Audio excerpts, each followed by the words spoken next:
रात के 2:30 बजे प्रधानमंत्री मोदी जी का फ़ोन आया और कहा कि शंटी जी, सारा देश आपके साथ है, इसी तरीके से सेवा करते रहे, जय हिंद। बदकिस्मती देखिए, 1 हफ्ते बाद उसकी माँ भी चली गई। जब दोबारा उसकी डेड बॉडी लेके हमारी एम्बुलेंस में आए तो माँ की लाश के साथ वो चिपटा हुआ था। उसे लग रहा था सारी दुनिया मर रही है इस समय, क्योंकि शमशान पे मेला लगा हुआ था, लाइनें लगी हुई थी लिटरली, मतलब बाहर जैसे क्रिकेट के मैदान में लगी होती है।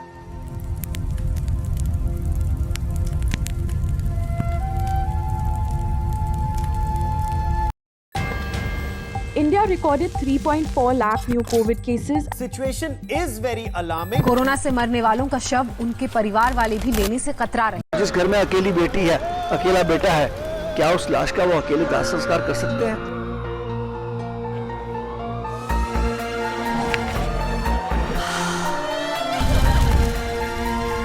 ये देखिए लाशों का मंजर, ये देखिए। तेरी है ये तेरी दुनिया, दुनिया के हम इंसान, फिर किस लिए ये ज़लज़ले, फिर किसके लिए तूफान।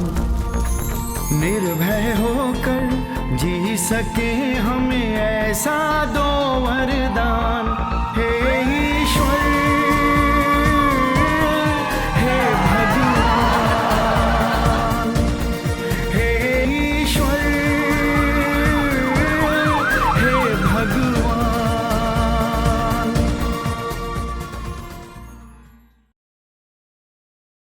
दोस्तों, परमात्मा को ना आपने देखा ना मैंने देखा, मगर ये कहा जाता है कि वो हमारा ही रूप धरकर हमारे ही बीच में रहता है।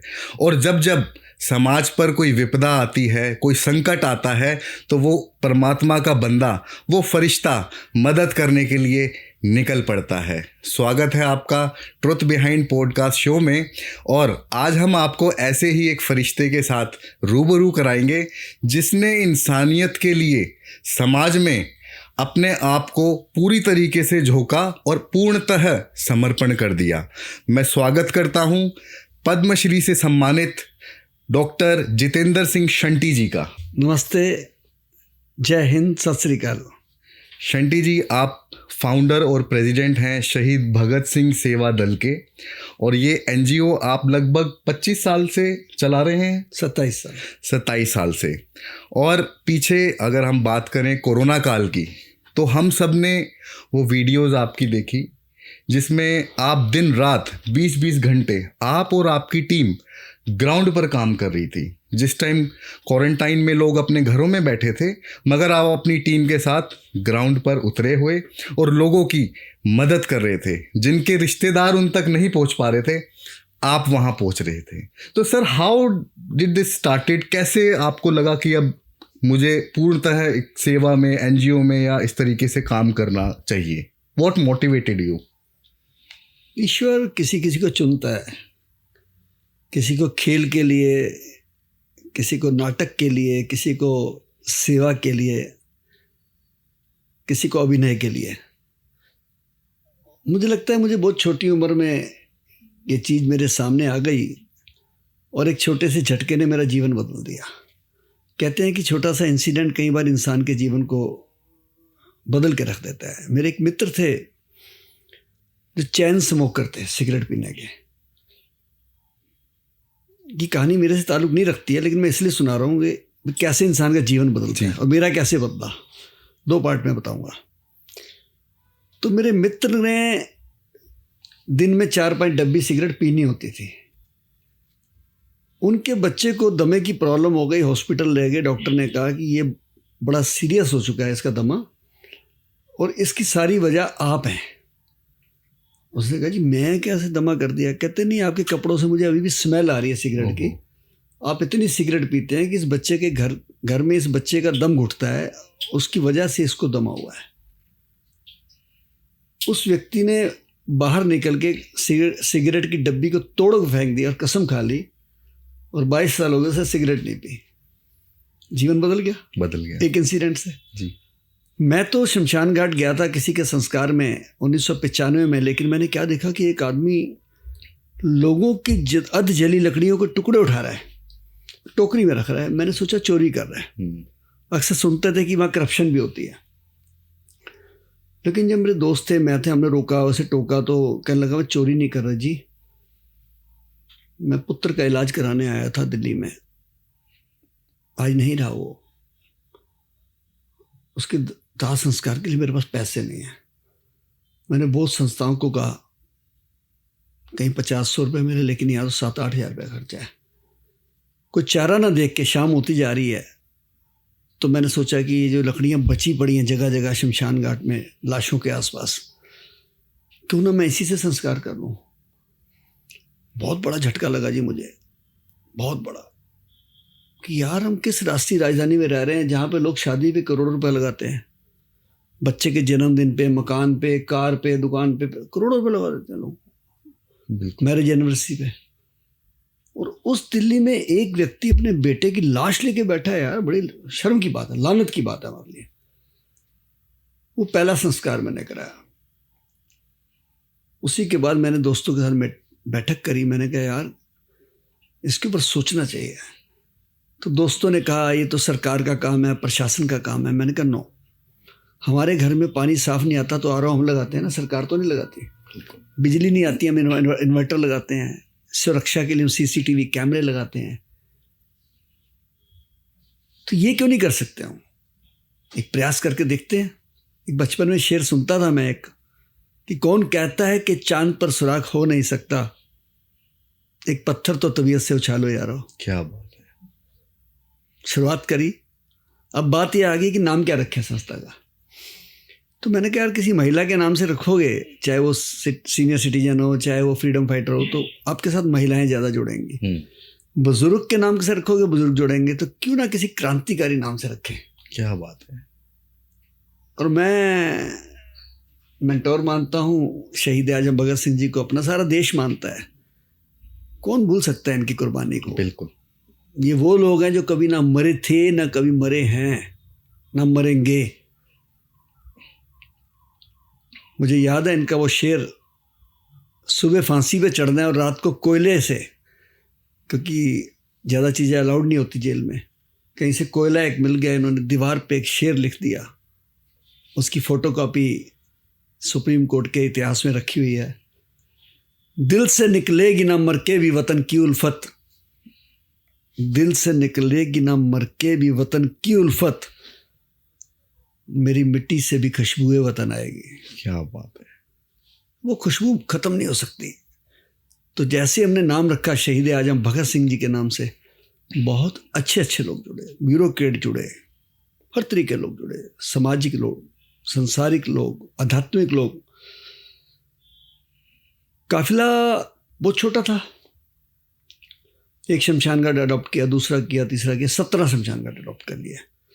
शुरू में एक आधी बॉडी आती थी हफ्ते में, फिर हफ्ते में 6 आने लगी, बढ़ते बढ़ते वो संख्या सैकड़ों में चली गई। कोई काम हम अच्छा करते हैं ना तो बुराइयां भी सहनी पड़ती हैं। मुझे याद आता है संत कवि भीम भोई जी की एक रचना, कि चाहे मेरा जीवन नरक बन जाए पर जगत का कल्याण हो। उस जगत के कल्याण के लिए कहीं ना कहीं शंटी जी आपने भी अपने आप को पूरी तरह झोंक दिया। देखिए 2 बातें हैं, जब आप कोई अच्छा काम करते हैं ना तो आपको बुराइयां भी सहनी पड़ती हैं। बिल्कुल। गुरु नानक देव साहब को भी लोगों ने पत्थर मारे थे, इतिहास उठा के देखिए। मैंने भी जब काम शुरू किया तो मेरे अपने परिवार के कुछ लोगों ने क्रिटिसाइज भी किया। मेरा सका भाई कहता था कि यार तुमने क्या लाशों का व्यापार शुरू कर दिया है जी। कफन बेचते हैं। मैं ब्लड डोनेट बहुत करता था, कहते खून बेचते हैं। लेकिन करतार सिंह सराबा का नाम सुना होगा आपने, he was the Guru of Bhagat Singh, क्योंकि जिनको 18-19 साल की उम्र में फांसी हुई थी। उन्होंने एक शेर लिखा था, शेर तो पंजाबी में था, पंजाबी भी आप यूज़ कर सकते हैं वैसे। शेर पंजाबी में था कि सेवा देश ते कौम दी बड़ी औखी गल्लां करनियां बड़ियां सुखलियां ने, जिन्ना इस सेवा विच पैर पाया उन्हां लखां मुसीबतां चलियां ने। क्या बात। मुसीबतें तो आपको झेलनी पड़ेंगी। मुझे एक बहुत सियाने व्यक्ति जोगिंदर सिंह जी थे, जो CBI के डायरेक्टर थे, उन्होंने कहा बेटा अच्छे काम पे निकले हो ना, आंखें खुली रखना, कान बंद रखना, पीछे मुड़ के मत देखना। और मुझे सबसे बड़ा किसी ने साथ दिया उस समय तो मेरी माँ ने दिया। 3 बातें उन्होंने कही थी जो मैंने आज तक हृदय में रखी हुई हैं कि बेटा ईश्वर ने तेरे को चुना है ना इस काम के लिए, शुरू किया, बंद मत करियो काम कभी भी। दूसरा बात कही उन्होंने कि रात के 2 बजे हो 4 बजे हो कभी भी किसी को ना मत करियो, जो रात को आएगा ना तेरे पास किसी उम्मीद से आएगा। और तीसरी बात बहुत बड़ी कही उन्होंने कि बेटा तू अहंकार मत करियो कि तू कर रहे है, ये तू नहीं कर रहा, एक शक्ति है जो करा रही है। बिल्कुल। उस माँ का आशीर्वाद मुझे आज भी याद है, उसकी वीडियो भी मेरे पास आज तक है, वीडियो भी है, क्योंकि मेरे पर 2006 में यूएसए के एक प्रोड्यूसर ने मूवी बनाई थी angel for the dead, okay, जिसको 2007 में जॉर्जिया में जॉय फिल्म फेस्टिवल में गोल्ड मेडल मिला। वो फिल्म मेरी जीवनी पे भी थी, लाशों से संबंधित भी, और हमारे देश में संस्कार कैसे कैसे होता है रिचुअल्स के अनुसार सारा दिखाया गया था। 22 मिनट की थी। मेरी माँ का उसमें स्टेटमेंट था, वो आज तक मेरे पास है। उसके बाद मेरी मिसेज ने बड़ा साथ दिया, क्योंकि रात को नहीं आना, देर से आना, रात को जाना, ये चीज़ें बड़ा टोका टाकी होती है नहीं तो घर में। फिर बच्चे बड़े हुए, एक बच्चा मेरा मंसूरी पढ़ा देहरादून, दूसरा बच्चा यहीं पढ़ा लेकिन बाद में लंदन पढ़ने गया। पढ़ने लिखने के बाद भी उन बच्चों ने मेरा पूरा साथ दिया। मतलब कभी, क्योंकि शुरू में क्या था कि ड्राइवर रखने की हैसियत नहीं थी हमारे पास, हम खुद ही जाते थे एम्बुलेंस लेके।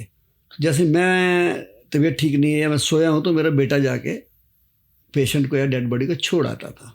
वो छाप लग गई है सबकी कि शंटी को अगर कह दोगे तो वो काम हो जाएगा, रुकेगा नहीं। और परमात्मा ने रुकने भी नहीं दिया। और कोविड आने से पहले हम 8 डेड बॉडी वाली गाड़ियाँ, 2 एम्बुलेंस बना चुके थे। बाकी इतिहास कोविड से शुरू होता है।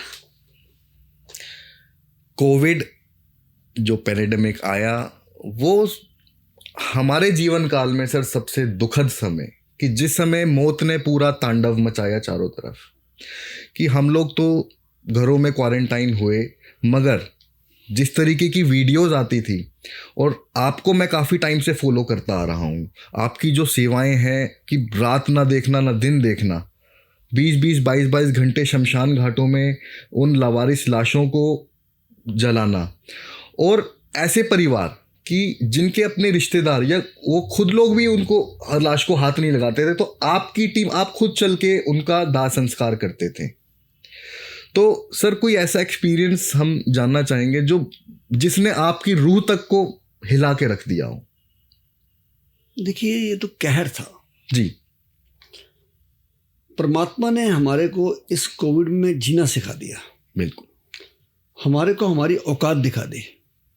बहुत बड़ी बड़ी कंट्रीज जो कहती थी कि हम कुछ भी बना सकते हैं, वो जिंदगी नहीं बचा पाए। अपने आप को धनाढ़ कहने वाले लोग कमरों में बंद थे, दरवाजे के नीचे से थाली से रोटी आती थी जैसे जानवरों को दी जाती है। गरीब आदमी भी वैसे बैठा था, अमीर आदमी भी वैसे बैठा था। मुझे वक्त फिल्म का नगमा याद आता है कि आदमी को चाहिए वक्त से डर के रहे, कौन जाने किस घड़ी वक्त का बदले मिजाज। ये मिजाज ही तो बदला। किसने देखा था हमारे देश में सैनिटाइजर क्या होता है? कोई सैनिटाइजर लगाता था कहते थे रईस आदमी है, कोई मास्क लगाता था कहते थे बीमार है। सबके मुंह ढकवा दिए परमात्मा ने। किसी को हम आंखों से पहचान रहे थे, किसी को आवाज़ से पहचान रहे थे। तो ये सब ईश्वर ने हमें हमारी औकात दिखाई। कोविड के अंदर बहुत चेहरे दिखाए हमको। अपने प्राय का पता लगा, प्रशासनिक गलतियों का पता लगा, और हम कितनी सेवा कर सकते हैं उस क्षमता का भी पता लगा। समाज कितनी सेवा कर सकता है, भाईचारा निभा सकता है, उस क्षमता का भी पता लगा।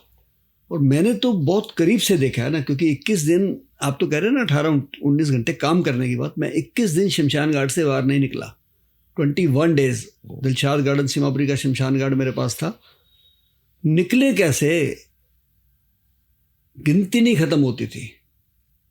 150, 250, 200 तक पहुंच जाते थे हम एक दिन में। वो गिनती खत्म नहीं होती थी। उसमें जो चेहरे देखने को मिले, ये बहुत अफसोस की बात है कि हम जहाँ एक घर से एक लाश लाए, हम 4 लाश भी लाए हैं एक घर से। आज माँ की डेथ हुई है, कल पिता की हुई है, अगले दिन बहन की हुई है, फिर भाई की हुई है। पूरे घर खाली हो गए जी लोगों के। और छोटे छोटे बच्चों की लाशें भी आई हमारे पास। मेरे पास 9 महीने की एक बच्ची की लाश भी आई, गुड़िया थी बड़ी प्यारी सी। मैंने अपने हाथों से दफनाया उसको। मैं उस बच्चे को भी नहीं भूल सकता जो अपना 8 साल का होगा और अपने पिता की डेड बॉडी लेके आया। मोहल्ले में से, समाज में से कोई नहीं आया, हमारी एम्बुलेंस में आया था और मेरे से चिपट के रो रहा था कि मेरे पापा चले गए। अब बच्चे को क्या पता संस्कार क्या होता है, डेड बॉडी क्या होती है। अनाथ हो गया बेचारा, घर छोड़ के आए उसको। लेकिन बदकिस्मती देखिए, 1 हफ्ते बाद उसकी माँ भी चली गई। जब दोबारा उसकी डेड बॉडी लेके हमारी एम्बुलेंस में आए तो माँ की लाश के साथ वो चिपटा हुआ था।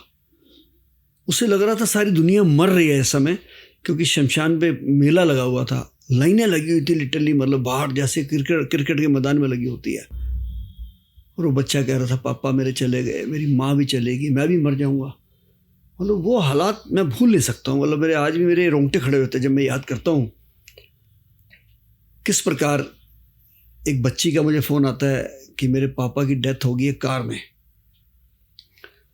अंकल कोई जगह नहीं मिल रही है जलाने के लिए, कैसे करूं? तो मैंने कहा बेटा मैं एम्बुलेंस भेजता हूँ, आप कहाँ खड़े हैं?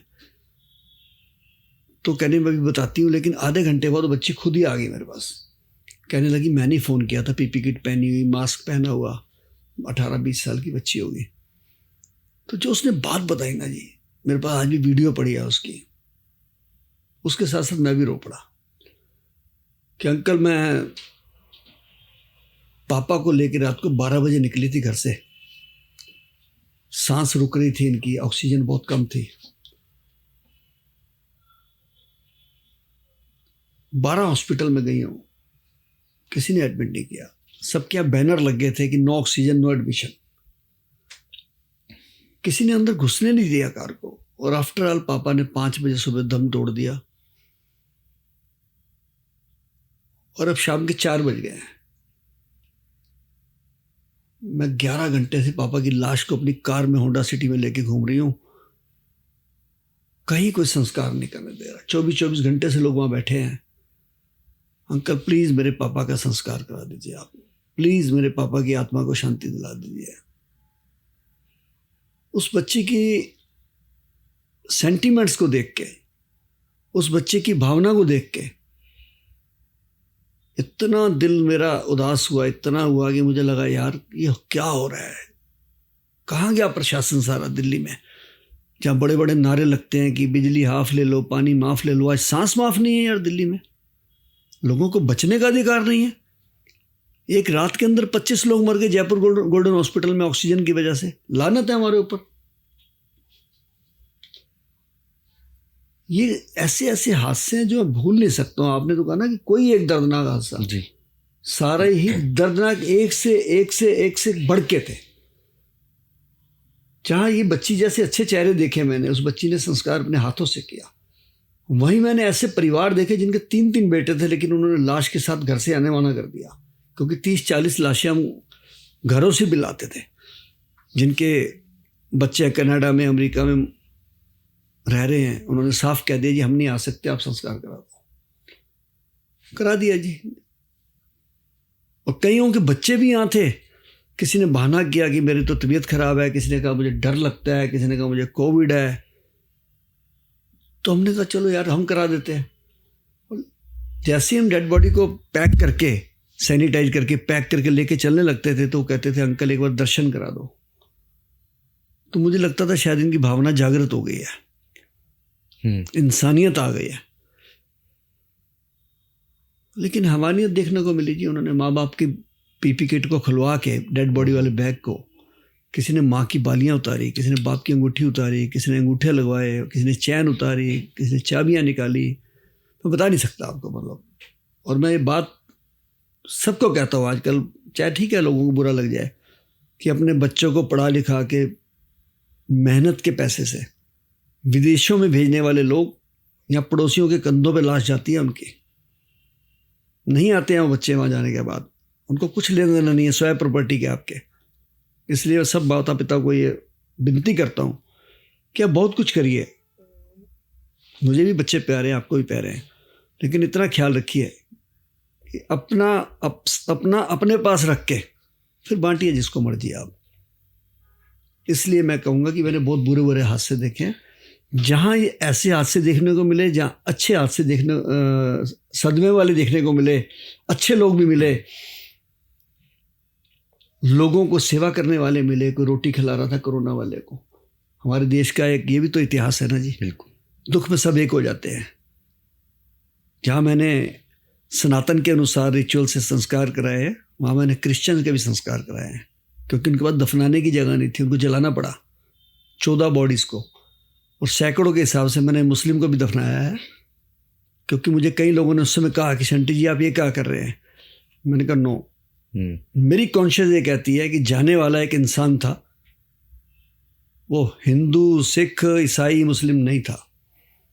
इसलिए मेरी कॉन्शियस ये कहती है कि मुझे सेवा करनी है। मेरे को एक वो जाति आत्मा दिख रही है, बस मुझे और कुछ नहीं दिख रहा है। जिसको बुरा लगता रहे। मैं जो काम कर रहा हूँ ये इंसानियत के लिए कर रहा हूँ, मैं किसी अवार्ड के लिए काम नहीं कर रहा था। तो ये भी देखने को मिला हमको।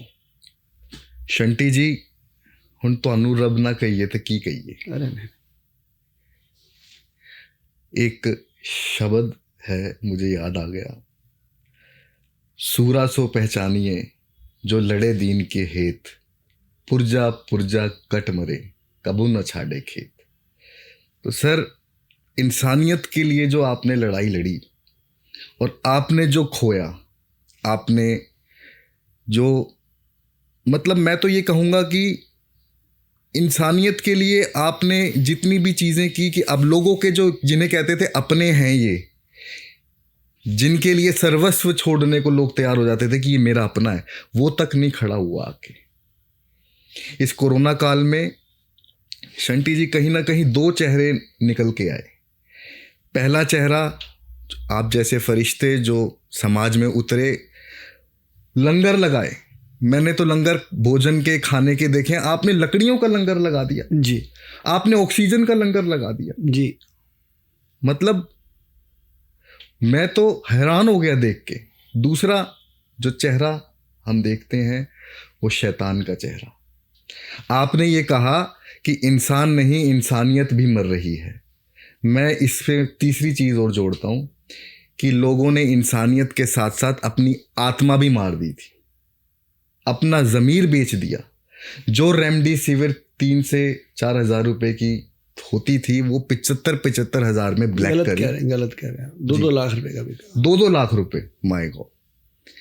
500 का ऑक्सीजन का सिलेंडर 50,000 का बिका है, सबको पता है ये बात। जो एम्बुलेंस 1000 रुपये वाली 50,000 तक, 50,000 तक गई।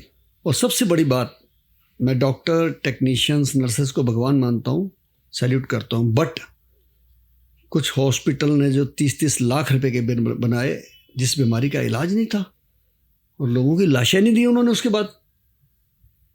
ऐसा कहर, ब्लैकमेलिंग शुरू हो गई थी जबरदस्त। पैकेज बिक रहे थे। क्यों पैकेज बिक रहे थे जी? किस बात के पैकेज? कौन सी बीमारी का इलाज आ गया था? लेकिन उन्होंने अरबों खरबों रुपए कमा के कई जगह हमारी देश की, जो हमारी देश की छवि है, कई जगह पे उन्होंने धूमिल किया है। मैं 2 बातें जरूर कहूँगा कि दिल्ली में अगर प्रशासन के भरोसे रह जाते, लोग सड़क पे नहीं आते, और होम मिनिस्टर जी सड़क पे नहीं आते, और मिलिट्री नहीं लगती, तो शायद लाशों का अंबार लग जाता। और हमारे देश में और देशों की तरह, जहाँ तीसरी लहर भी आई, चौथी भी आई, 5वीं भी आई, हम 2 लहर के बाद बच गए। इसका सारा श्रेय हमारे माननीय प्रधानमंत्री जी को जाता है कि वैक्सीन लेके आए। बिल्कुल, लोगों को उनका ऋणी होना चाहिए। उस वैक्सीन ने हमें बचाया है कि हमारे अंदर पावर आ गई और हम बच गए। ये 2 चीज़ें तो कभी भूलनी नहीं चाहिए लोगों को। अगर जिस देश में हम रह रहे हैं, उस देश ने इतना बड़ा उपकार कर दिया आपके ऊपर। उन्होंने, आप बिलीव नहीं करेंगे, मैं जब सेवा कर रहा था शमशान घाट में, मुझे माननीय उपराष्ट्रपति श्री वेंकैया नायडू जी का फ़ोन आया जी। क्या अल्फाज के उन्होंने, कहते शंटी जी मैं टीवी पे आपको देख रहा हूँ, मुझे गुरु गोविंद सिंह जी की पंक्तियाँ याद आ रही हैं कि 1.25 लाख से एक लड़ाऊँ तबे गोविंद सिंह नाम कहाऊँ, आपकी कौम ने वो करके दिखा दिया। मुझे 27 अप्रैल 2021 रात के 2:30 बजे प्रधानमंत्री मोदी जी का फ़ोन आया और कहा कि शंटी जी सारा देश आपके साथ है, इसी तरीके से सेवा करते रहे, जय हिंद। मेरे रोंगटे खड़े हो गए कि यार मैंने तो सुना था पॉलिटिशियन को कोई लेना देना ही नहीं होता, को मरे को जिए, और ये हमारे देश के प्रधानमंत्री मुख्य सेवक जी रात के 2:30 बजे मुझे फ़ोन कर रहे हैं और इसका मतलब टीवी देख रहे हैं, और उनको कितनी चिंता होगी आप सोचिए ना। वो अपने देश को अपनी प्रजा और अपने बच्चों की तरह पाल रहे हैं, देख रहे हैं, तो मेरे को और जज्बा आ गया। कई बार क्या होता है, जैसे हम रेस लगाते हैं ना, तो रेस लगाने वाला तो दौड़े जा रहा है, जो ऑडियंस बैठे होते हैं जब वो कहते हैं ना और तेज जीत रहे हो, तो उससे हौसला आता है। अब देखो जो हमारी ये पगड़ी है ना, ये प्राउड है हमारे लिए, बिल्कुल, लेकिन इसके ऊपर अहंकार नहीं होता है, गुमान होता है। गुमान और अहंकार दो लफ्ज़ अलग अलग है। लेकिन मुझे 2 बार हल्का सा अहंकार भी हुआ, मैं स्पष्ट बोलूँ आपको। मुझे किसी मीडिया का फ़ोन आया कि एक डेड बॉडी द्वारका में 5वीं मंजिल पे पड़ी है, बहू उनकी पास बैठी है, ससुर की डेथ हुई है, हस्बैंड कनाडा में है। शंटी जी कुछ करिए यार, उनको कोई ना जलाने वाले मिल रहे हैं ना उठाने वाले मिल रहे हैं। मैं अपने वॉरियर्स लेके गया, डेड बॉडी को पैक करा, वहाँ लिफ्ट नहीं थी, हाथों से नीचे लाए, ले जाने लगे तो वो बहन जाने की कंडीशन में नहीं थी साथ, 5 दिन से बेचारी सोई नहीं थी। हमने अंडरटेकिंग ले ली, चलने लगे तो उसकी आंखों में कुछ आंसू आ गए। तो एक माता जी खड़े थे वहाँ, कहने लगे बेटा अब तो सारा इंतजाम शंटी जी ने कर दिया, अब तुम रो क्यों रही हो। जो बात उसने कही ना जी, मैं बता नहीं सकता आपको, मेरे रोंगटे खड़े हो गए। और मुझे इस दस्तार पे जो गुरु गोविंद सिंह जी ने बख्शी है, अहंकार आ गया जी। जो बात उसने कही, कहती माता जी ये जो आंसू है ना, ये सूख चुके हैं, पापा की डेथ वाले 5 दिन से रो रो के थक गई हूँ। ये आंसू जो आए हैं ना, ये जज्बात के आए हैं, दिल से आए हैं कि मैं राष्ट्रीय राजधानी में बैठी हूँ और 5 दिन से मैंने कोई ऐसा डिपार्टमेंट नहीं छोड़ा जिसको फ़ोन ना किया हूँ। इसलिए मेरे जज्बात जाग गए इस बात को याद करके कि जहाँ सारी सरकार फेल होगी, एक सरदार मेरे काम आ गया। मेरे रोंगटे खड़े हो गए कि यार ये बहन ने क्या बात कह दी, बहुत बड़ी बात कह दी उसने, बहुत बड़ी बात कह दी। और मुझे अपने पे नहीं, अपने गुरुओं पे नाज हुआ कि जिन्होंने, जो हम बचपन से सुनते आ रहे थे कि देश शिवा वर मोहे है शुभ कर्मंते कबो न डरो, न डरो अरसे जब जाए लड़ो, निश्चय कर अपनी जीत करो। सोच लिया था कि शमशान से या मर के निकलूंगा या लड़ के निकलूंगा, डर के नहीं निकलूंगा, जीत हमारी होगी, और जीत हुई हमारी वहाँ पे। जैसे शंटी जी आपने पग की बात करी, तो मुझे अपना एक बचपन में एक किस्सा याद आता है कि क्योंकि पेरेंट्स को अपने बच्चों से बड़ा प्यार होता है, तो कहीं किसी जगह पे मुझे जाना था बाहर, आउट ऑफ टाउन। तो मेरे पेरेंट्स ने सिर्फ मुझे एक ही बात कही कि बेटा अगर कोई भी मुसीबत आ जाए तो अपने आसपास देखना, कोई सरदार हो ना अगर, तो सीधा उसी के पास जाना है मदद मांगने, और कहीं नहीं जाना आपको। बहुत बड़ी बात की, बहुत बड़ी बात की। तो ये चीज़ें आपने और इस कौम ने अपने जीवन को चरितार्थ की है सर। वो सेवाएं हम देख रहे हैं, और कहीं ना कहीं एक मोटिवेशन भी है हमारे लिए कि हम भी, परमात्मा हमें कुछ ऐसी बख्शे कि हम भी कहीं ना कहीं अपना योगदान कर सकें। जी जी। और मैं व्यूवर्स को भी ये बात बोलना चाहूँगा कि स्क्रीन पर जो आप ये स्कैनर देख रहे हैं, ये आप अपनी नेक कमाई में से जो भी सेवा देना चाहें, सीधा शंटी जी की ऑर्गेनाइजेशन के पास पहुंचेगी। और दान वही होता है शंटी जी जो लोगों के काम आए। हम रेस्टोरेंट्स में कई हज़ारों का बिल तो पे करते हैं, मगर उस पैसों में से कोई एक हिस्सा जो गरीब लोगों के काम आए, जो समाज के काम आए, वही असली दान है। देखिए चेंज आया कोविड में। मुझे याद है एक दिन ऐसा था कि 66 डेड बॉडी पड़ी थी हमारे शमशान में, रात को 8:30 बज गए थे, लकड़ी नहीं थी। और बॉडियां आती जा रही थी। मैंने किसी को मना भी नहीं किया क्योंकि आसपास कोई शमशान घाट नहीं था, लेकिन अंदर से डर भी लग रहा था कि सुबह तक लकड़ी नहीं आई तो मैं क्या करूंगा यार, इनको क्या मुंह दिखाऊंगा। तो हमारे शमशान में एक शिव जी की मूर्ति लगी हुई है, सामने शनि मंदिर है और राइट साइड पे गुरुद्वारा है। तो मैंने गुरुद्वारे की तरफ फेस किया, दोनों तरफ मेरे शिव जी और शनि मंदिर का था। मैंने हमारे में अरदास करते हैं, मैंने अरदास करी कि सच्चे पातशाह इज्जत आपके हाथ में है। दास ने काम तो शुरू कर दिया है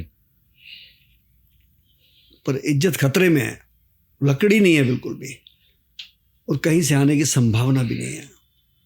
सड़कें सुनसान पड़ी हैं, कर्फ्यू लग चुका है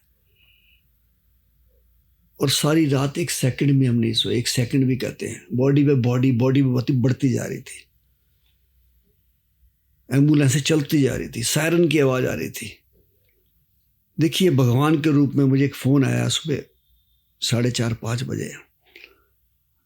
वेव सिटी के मालिक थे राजू चड्डा जी।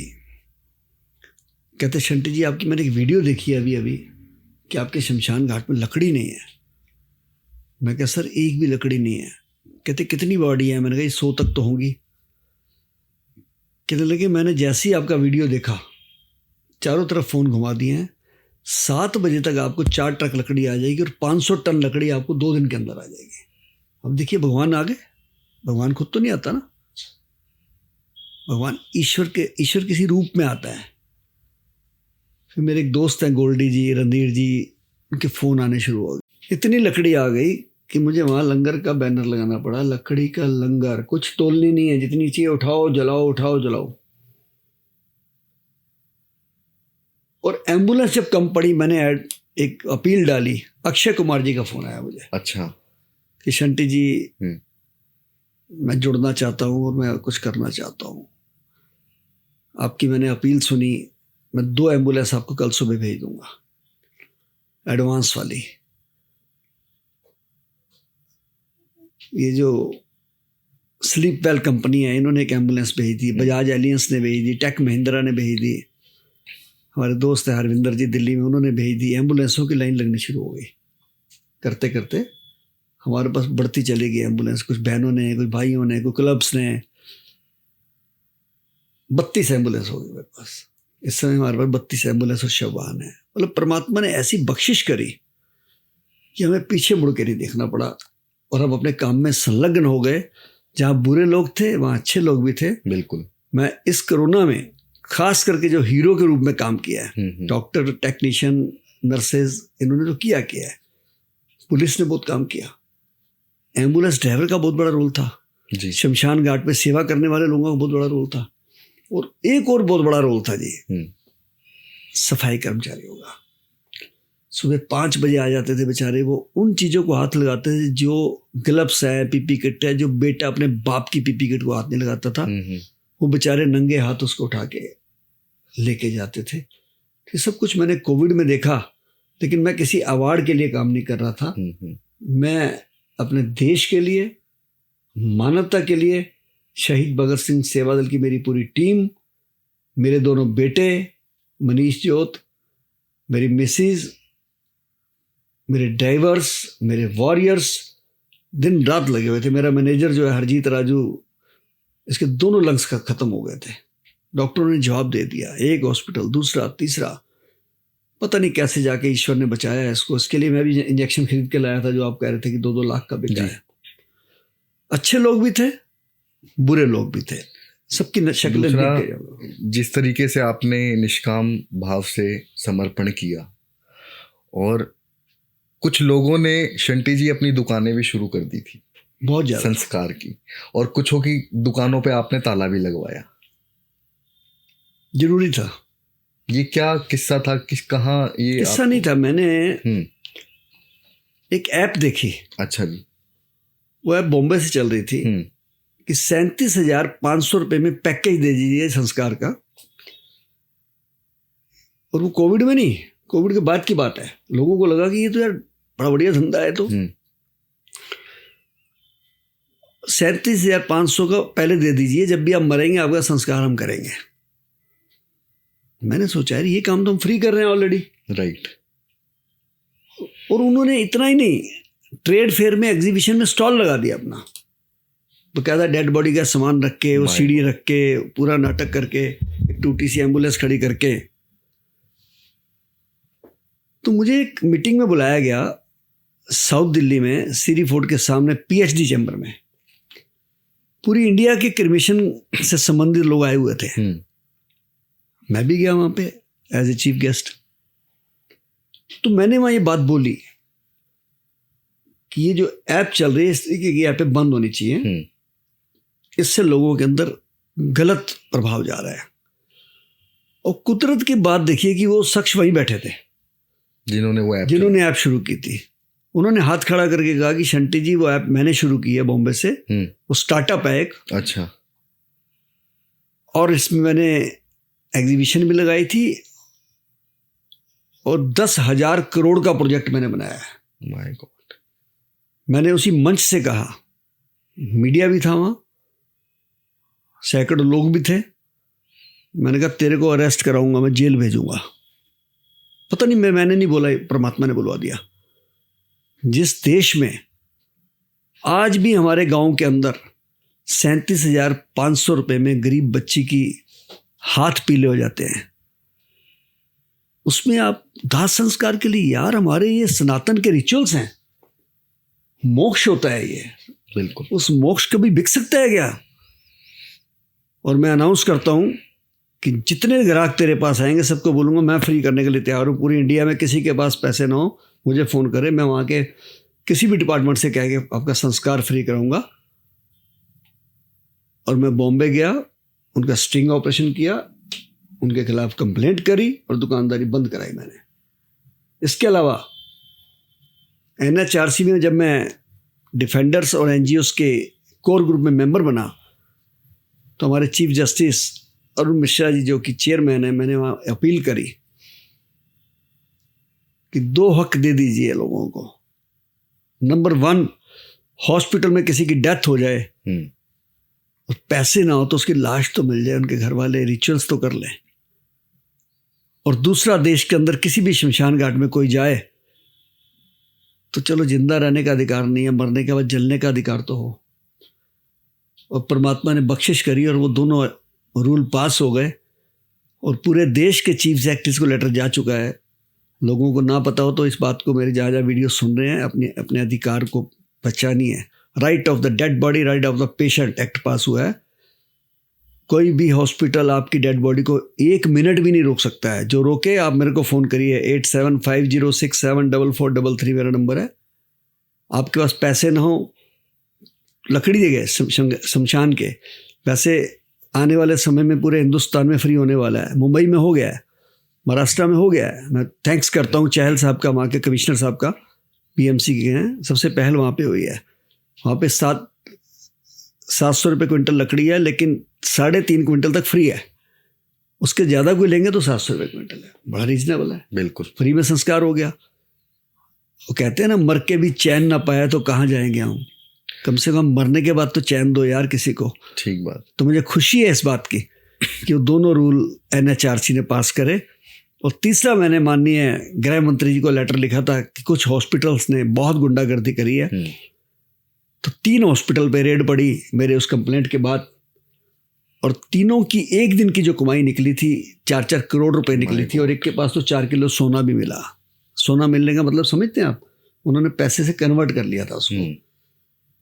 तो मुझे इस बात की भी खुशी है कि गृह मंत्री जी ने उसके ऊपर बहुत बड़ा एक्शन लिया, और कोविड में काम करते हुए लोगों की लाशें दिलाते हुए जबरदस्ती मेरे ऊपर 11 FIR भी हुई हैं। 11 FIR? हाँ, 1100 भी हो जाए, मुझे परवाह नहीं है, मुझे कोई परवाह नहीं है। देश के लिए, देशवासियों के लिए, ज़रूरतमंदों के लिए जो काम हमारे प्रधानमंत्री जी कर रहे हैं, हम उनके साथ हैं, हर तरीके से साथ हैं। जिस प्रकार उन्होंने न्याय दिलाया है गरीबों को, मजदूरों को, मजलूमों को, हम भी उनके साथ हैं, हर तरीके से साथ हैं। बिल्कुल। शंटी जी, ये आपकी जो ब्रेवरी है या आपके जो बोल्ड डिसीजंस हैं, जो कहीं ना कहीं नेकी के लिए आप उठाते हैं कदम। दूसरा सर, कहीं ना कहीं मेडिकल इंस्टीट्यूट्स की अगर हम आज बात करें तो ऐसा लगता है कहीं ना कहीं कि ठीक होने का अधिकार सिर्फ उसी को है जिसकी जेब भरी हुई है। जिसके पास पैसे हैं वही हॉस्पिटल्स में इलाज करा सकता है, नहीं तो देयर इज़ नो ऑप्शन, सिर्फ मौत का ही इंतज़ार करता है। तो क्या आपको नहीं लगता कि गवर्नमेंट को कुछ ना कुछ कोई ऐसे मापदंड या ऐसे पैरामीटर सेट कर देने चाहिए कि भाई इससे ज़्यादा नहीं? देखिए, पहली बात तो जो स्टेट्स का जो रिडक्शन आ जाती है ना, उसमें सेंटर भी मजबूर हो जाते हैं जी। पर हमको इस बात की बधाई देनी पड़ेगी कि पहले एक एम्स था, बिल्कुल, सिर्फ मात्र दिल्ली में, 22 एम्स हैं, 22 पंजाब में भी है, हरियाणा में भी है, राजस्थान में भी है। तो जो बंदा एम्स में पहुंच गया ना, फिर वो खाली हाथ वापस नहीं आएगा, और ईश्वर ना चाहे तो अलग बात है, अदरवाइज वहाँ को ऐसा इलाज नहीं है जो ना हो। आप देखते होंगे कि देश के प्रधानमंत्री, राष्ट्रपति सब कहाँ जाते हैं? बिल्कुल, एम्स में जाते हैं। और अभी रिसेंटली ही गुड़गांव के पास रेवाड़ी में एम्स का सब जगह बना है, प्रधानमंत्री पंजाब में बठिंडा में बन गया, उद्घाटन किया। छोटी बात नहीं है ये सोच है। पहले क्यों नहीं बन गया 65 साल तक? ठीक बात है, पहले क्यों नहीं बन गया? आज जो इतनी फास्ट ट्रेनें चल रही हैं, वही पटरियां पहले क्यों नहीं चल गई? आज ट्रेन में जाओ साफ सुथरी चल रही है, पहले क्यों नहीं बन गई है? तो ये सोच का फर्क है, काम करने का तरीका का फर्क है। पहले जो रहे 65 साल वो अपना बनाते रहे, आज जो बना रहे हैं वो देश का बना रहे हैं। मैं तो एक छोटी सी और बात कर देता हूँ कि मेरे जैसे तुच्छ व्यक्ति को जब पद्मश्री दिया गया, मैं तो हैरान हो गया वहाँ जाके। कैसे, हम जानना चाहेंगे कि कैसे आपको पता चला, या राष्ट्रपति भवन से आपको फोन आया, किस तरीके से हुआ? ये तो मिराकल है जी। मैं सोया हुआ था 25 जनवरी को रात को, मुझे हेल्थ मिनिस्टर ऑफ इंडिया का फ़ोन आया जी कि जितेंद्र सिंह शंटी जी बोल रहे हैं। मैंने कहा जी। क्या कर रहे हैं आप? मैंने कहा जी मैं लेट चुका हूँ। अरे क्यों लेट गए आप? जागिए जल्दी फटाफट। क्या हो गया जी? ऐसे क्या? टीवी लगाइए, राष्ट्रपति जी ने आपके नाम की पद्मश्री की घोषणा कर दी है। अब मैं जब वहां गया पद्मश्री लेने, पहले तो मुझे उस दिन भी प्राउड हुआ इस बात पे कि सच्चे पातशाह गुरु गोविंद सिंह जी, आपने मुझे बड़ी बख्शिश की है, गुरु तेग बहादुर जी, कि 102 लोग चुने गए पूरे देश में से 140 करोड़ की आबादी में। उसमें मैं अकेला सिख बैठा था गुरु का। अच्छा, प्राउड हुआ।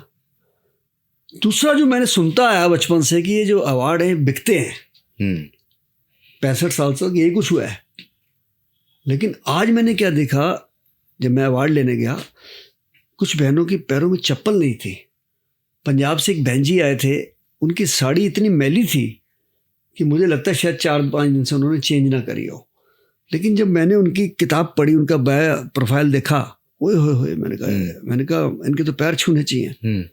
ऐसे लोगों को ढूंढ के लाना, ये भी अपने ये इन्होंने किया है जो हो रहा है देश में। पद्मश्री, क्योंकि देश का सर्वोच्च अभिमान है, ये तो पुरस्कार है। बिल्कुल, मैं मानता हूँ कि इसमें कोई पैसे के बेनिफिट नहीं है। अब मुझे उस दिन किसी ने पूछ लिया एक इंटरव्यू में कि शंटी जी पद्मश्री मिल गया है, अब आप इसके बाद और क्या चाहते हैं? मैंने कहा भाई, जो मुझे मिला है, मुझे लगता है ये सबको नहीं मिल सकता। कहते कैसे? मैंने कहा तिरंगे में जाऊंगा, इससे बड़ी और क्या बात है? क्या बात है, प्रोटोकॉल में आ गया हूं मैं। हाँ जी, हाँ जी। तो तिरंगा नसीब हो रहा है यार, ये छोटी बात है कोई? कितने फख्र की बात है। मेरे परिवार को कितना फख्र होगा, मेरे दोस्तों को कितना फख्र होगा। और मेरे ख्याल से जो लोग क्रिटिसाइज उस टाइम आपको करते थे, आज वही लोग आपको कांग्रेचुलेट भी कर रहे होंगे। मैं किसी की बुराई नहीं करता हूँ, मैं कहता हूँ वो भी साथ चले तो अच्छी बात है। मुझे जब भी कोई कहता है ना, शंटी जी आपकी नकल करके फलां ने एम्बुलेंस बना ली, मैंने कहा मुझे बहुत खुशी है कि लोगों का ध्यान तो गया इस तरफ। ठीक बात है। सारा पैसा नहीं तो धार्मिक स्थलों पे लगाए जा रहे थे, क्यों नहीं लगाते इस तरफ लोग? एक गुरुद्वारा, एक मंदिर, एक मस्जिद, एक एम्बुलेंस क्यों नहीं बना सकती? जैसे हम गुरुद्वारे में पहले बिस्तरे देते थे शादी में, याद होगा आपको, बर्तन देते थे जी। आज उन चीज़ों की जरूरत नहीं है। आज आप कंसंट्रेटर रखिए, ऑक्सीजन के सिलेंडर रखिए, एम्बुलेंस रखिए। लोगों को आज डायलिसिस के लिए कितनी परेशानी आ रही है। बिल्कुल, इन चीज़ों पे ध्यान दीजिए, ये मैं कहना चाहता हूँ। और दूसरा, आपकी जो ऑर्गेनाइजेशन है ये अभी दिल्ली में है या पूरे ऑल ओवर, कहाँ कहाँ काम कर रहे हैं? पहले तो हम दिल्ली में थे जी, लेकिन कोविड ने खुशबू बहुत फैला दी जी। अब तो तमाम NCR वगैरह में, बॉम्बे वगैरह में, सब जगह धीरे धीरे खुल गई। और एक बात और है, कई जगह हो सकता है कि उन्होंने प्रॉपर नाम से ना खोली, लेकिन लोग काम में लग गए हैं। काम में लग गए हैं। शंटी जी, ये पूरा समाज, हम सभी लोग आपके ऋणी हैं और ऋणी रहेंगे। ये ऋण पूरे जीवन भर उतर नहीं सकता जो समाज के लिए आपने काम किया। हम परमात्मा से यही प्रार्थना करते हैं कि आप अपने इस काम में लगे रहें, इसी तरह और मजबूती के साथ बढ़ें आगे। और लोगों से भी मेरी ये अपील है कि शहीद भगत सिंह सेवा दल की आपकी तरफ से जो भी मदद हो सके आप करें और अपने जीवन का जो कृतार्थ है उसे सफल बनाएं। इन्हीं शब्दों के साथ मैं ये पॉडकास्ट आज यहीं ख़त्म करता हूँ। और शंटी जी, आपका बहुत बहुत धन्यवाद, बहुत बहुत धन्यवाद। मैं भी धन्यवाद करूंगा और लोगों को कहूंगा कि आप घर से बाहर निकलें, एक पहल करें, एक पत्थर आप भी उठाएं चांद के ऊपर फेंकने के लिए। अकेले नहीं कर सकते तो शहीद भगत सिंह सेवा दल से सहारा लें। आप भी क्रिमिशन में सेवा कर सकते हैं, आप भी ड्राइवर की सेवा कर सकते हैं, आप भी एम्बुलेंसेस के लिए फ्यूल दे के सेवा कर सकते हैं, शमशान के लिए लकड़ी दे के कर सकते हैं। तो आप हमारा फ़ोन नंबर 8750674433 9999979843 पे संपर्क कर सकते हैं। और सबसे बड़ी बात है कि आज तक शहीद भगत सिंह सेवा दल ने दिल्ली सरकार या भारत सरकार से किसी प्रकार का फंड नहीं लिया है।